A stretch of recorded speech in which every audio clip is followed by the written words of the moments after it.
Eminente desembargadora Denise Volpato, a quem concedo a palavra. O doutor Rodrigo está conosco? Ah, sim, o doutor Rodrigo Alessandro Sartoli, esqueci de dizer, desculpe, vai fazer uso da palavra, sim.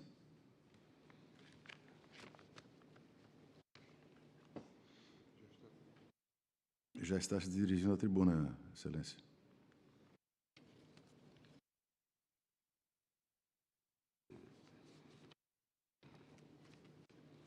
Bom dia, doutor Rodrigo. Doutor, eu vejo que o senhor está pelo requerente e o meu voto é no sentido de referendar o deferimento da cautelar. Vossa Excelência abriria mão da sua manifestação? Doutora, em razão já de outros julgamentos em que houve pedido de vista em situações semelhantes a essa, de ADIs nossas e semelhantes a essa, eu vou manter o meu pedido de sustentação oral pelo princípio da eventualidade, né, só para reforçar aqui os nossos argumentos. Então, peço desculpas a Vossa Excelência e às Vossas Excelências por ocupar o tempo, mas eu acho que, por precaução, eu prefiro reforçar os nossos argumentos aqui em plenário. À vontade, doutora, a palavra está com o senhor. Obrigado. Excelentíssimo senhor presidente aqui em exercício, desembargador Cid Goulart, excelentíssima senhora desembargadora Denise Volpato, relatora desta ação direta de inconstitucionalidade, na pessoa de Vossas Excelências, eu cumprimento a todas as pessoas aqui presentes com igual deferência. Bom, a ação aqui em debate, ela busca a declaração de inconstitucionalidade da Lei Municipal número 8.090, de 2024, de Chapecó, que proíbe, no âmbito daquele município, a participação de crianças na parada do orgulho LGBT e em eventos similares, sob pena de multa. Trata-se aqui, Excelências, de uma lei flagrantemente inconstitucional, tanto formal como materialmente, como já foi destacado pela desembargadora Denise Volpato no deferimento da medida cautelar. E ela é inconstitucional por um motivo muito simples. Trata-se de uma lei de caráter discriminatório, uma lei preconceituosa que viola um dos objetivos da República, que é a promoção de uma sociedade sem discriminação, previsto lá no artigo 3º, inciso 4º da nossa Constituição e reproduzido na Constituição de Santa Catarina. E viola também a dignidade da pessoa humana, previsto no artigo 1º da Constituição e reproduzido na nossa Constituição estadual. Essa lei, ela surge com uma aparência muito nobre: proteger crianças. Mas, na verdade, o que ela faz é discriminar pessoas LGBTs. E para compreender os reais objetivos dessa lei, é necessário um rápido apanhado histórico. As paradas do orgulho LGBT, elas surgiram nos Estados Unidos nos anos 70, sendo que as primeiras ocorreram em Washington e em São Francisco, reunindo várias pessoas LGBT, suas famílias e simpatizantes da causa, e num contexto de reivindicação de direitos civis para essa população, que historicamente era e ainda é vítima de muita violência e preconceito. Esse modelo de evento se espalhou pelo mundo e a primeira parada do orgulho LGBT aqui no Brasil ocorreu em 1997, em São Paulo. E a partir dos anos 2000, as paradas do orgulho começaram a ocorrer em várias cidades do país, reunindo milhares de pessoas nas ruas em defesa dos direitos das pessoas LGBTs. E aqui em Santa Catarina, a primeira parada do orgulho aconteceu em 1999, aqui em Florianópolis, aqui na capital. E logo se espalhou por várias cidades do estado, sendo que uma delas é Chapecó. E esse evento lá em Chapecó, ele acontece há mais de 10 anos com o nome de Parada de Luta LGBT do Oeste Catarinense. E hoje as paradas do orgulho, elas acontecem em vários lugares do mundo, normalmente no mês de junho, né, conhecido como o mês da diversidade, em alusão à revolta de Stonewall, ocorrida em 1969 nos Estados Unidos, em Nova York, que foi um marco na luta pelos direitos das pessoas LGBTs.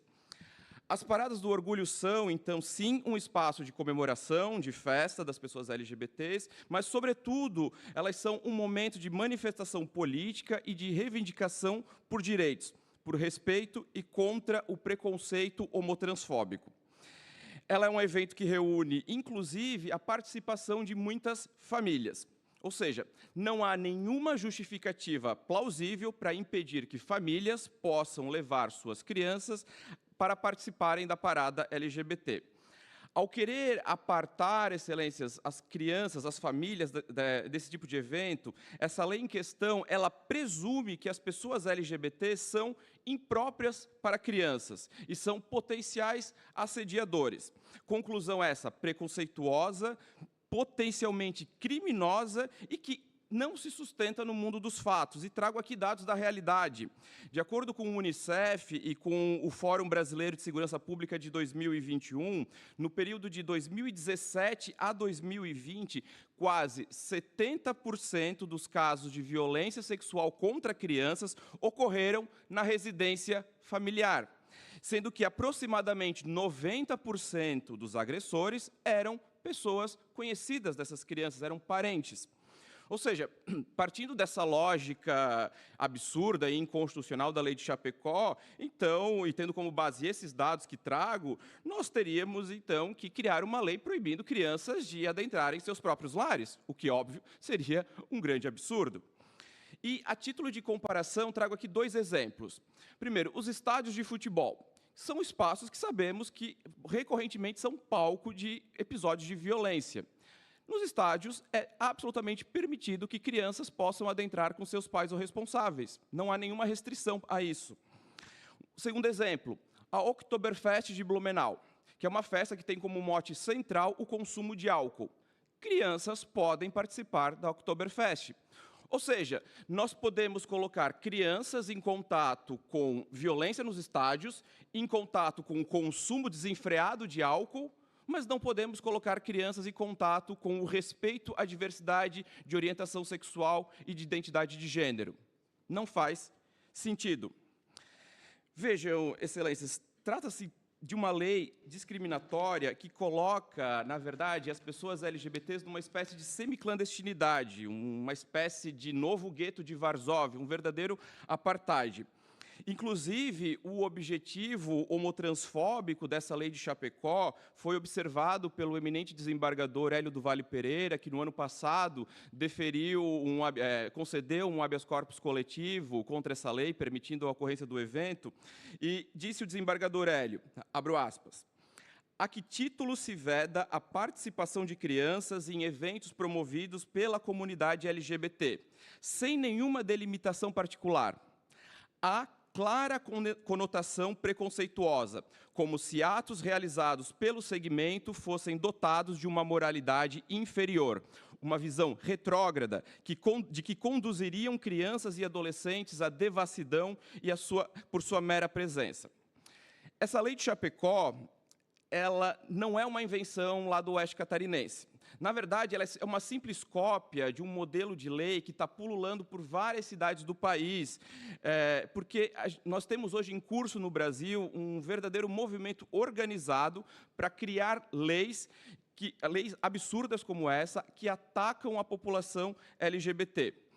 E com o objetivo de criar um verdadeiro pânico moral na sociedade, como se nós, pessoas LGBTs, fôssemos algum tipo de perigo à sociedade. Inclusive, será divulgado muito em breve um estudo que demonstra que hoje, em Santa Catarina, nós temos cerca de 200 projetos de lei e leis aprovadas nos últimos 8 anos que atacam diretamente os direitos das pessoas LGBTs aqui no nosso estado. Felizmente, por enquanto, a nossa ordem constitucional democrática impede que a homossexualidade volte a ser crime, como era no Brasil no século XIX, com as ordenações filipinas. E talvez eu possa aqui soar, vossas excelências, até um tanto quanto alarmista ao falar aqui em criminalização da homossexualidade, já que, felizmente, a nossa sociedade atual minimamente reconhece que se trata de algo inadmissível e que cada vez mais a nossa sociedade tem compreendido que ser LGBT, ser homossexual, bissexual, lésbica, é algo absolutamente normal. Mas é preciso estar atento, porque quando nós pensamos e falamos da criminalização da homossexualidade, imaginamos algo muito distante de nós. No entanto, tanto em termos geográficos como em termos históricos, está muito próximo de nós a criminalização. Em termos geográficos, essa criminalização está muito próxima. No Catar, o país que foi sede da última Copa do Mundo de Futebol, ser homossexual é crime.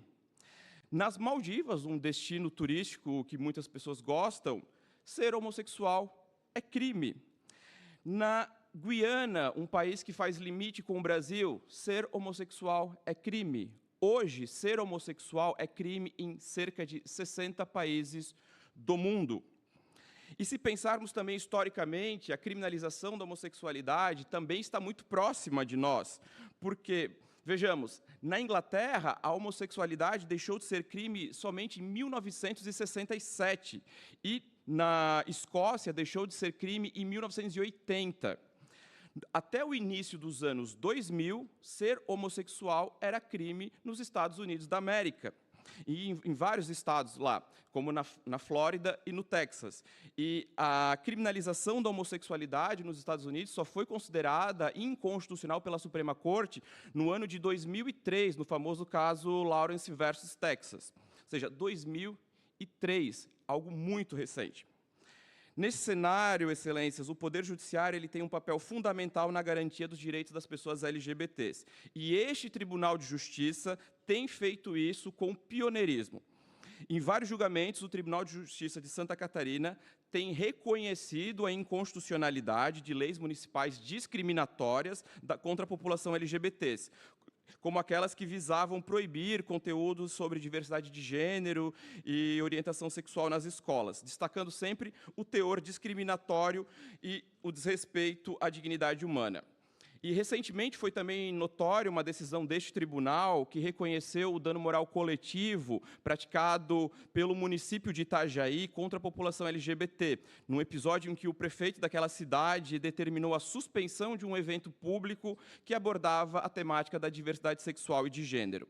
E, no caso aqui de Chapecó, a eminente desembargadora Denise Volpato foi muito assertiva quando deferiu a medida cautelar ao dizer que, abre aspas, a norma municipal configura medida discriminatória em clara violação dos princípios da igualdade e da dignidade da pessoa humana, revelando nítido caráter estigmatizante contra a população LGBT. Fecho aspas. Essa lei, senhoras desembargadoras, senhores desembargadores, viola uma lista enorme de direitos do nosso bloco de constitucionalidade, né? E cito rapidamente aqui a dignidade humana, a cidadania, a liberdade, a igualdade, a participação popular, o direito de reunião, a livre manifestação do pensamento, o pluralismo, o direito à cultura, a proteção integral à criança, a preservação da família, o direito de ir e vir. Todos estes direitos previstos na nossa Constituição da República e reproduzidos na Constituição de Santa Catarina, além de ser também formalmente inconstitucional, porque viola a divisão constitucional de competência, já que se trata aqui de uma matéria de competência legislativa da União. E, principalmente, a Lei Municipal 8.090 de 2024 de Chapecó é mais uma lei de caráter de ódio e de desprezo pelas pessoas LGBTs. Por isso que ela merece o mesmo destino de outras leis semelhantes já analisadas aqui por este tribunal, ser declarada inconstitucional. Repito, excelências, não há nenhum motivo plausível para que famílias sejam impedidas de levar suas crianças à parada do orgulho LGBT em Chapecó. Essa lei ela é puro preconceito.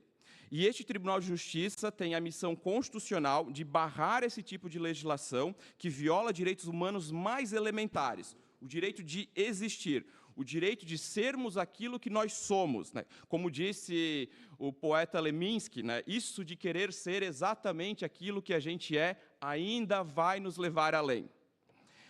É preciso, excelências, colocar um basta a essas leis que apenas servem para perseguir as pessoas LGBTs. E é por isso que o Partido Socialismo e Liberdade, o PSOL, vem aqui, perante vossas excelências, requerer a confirmação da decisão da eminente desembargadora Denise Volpato, que deferiu a medida cautelar, e o julgamento procedente dessa ação para que a lei homofóbica lá de Chapecó seja declarada formal e materialmente inconstitucional e seja retirada do nosso ordenamento jurídico.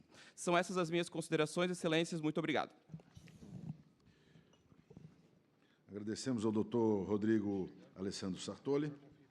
Eu devolvo a palavra à eminente relatora. Eu quero cumprimentar o doutor Rodrigo por ter esvaziado todos os meus argumentos e defender tão democraticamente os direitos de um grupo do qual eu faço parte com muito orgulho, doutor. Devo esclarecer que nós temos no Supremo Tribunal Federal duas ADIs, 7584 e 7585, de relatoria do ministro Gilmar Mendes, que questionam o mesmo teor que aqui nós discutimos de uma lei provinda do Estado do Amazonas, e que, iniciada a votação, teve voto de reconhecimento de inconstitucionalidade pelo próprio relator Gilmar Mendes, acompanhado pelo ministro Alexandre de Moraes, Carmen Lúcia, Edson Fachin e Luiz Roberto Barroso, estando hoje com vistas com o ministro Nunes Marques.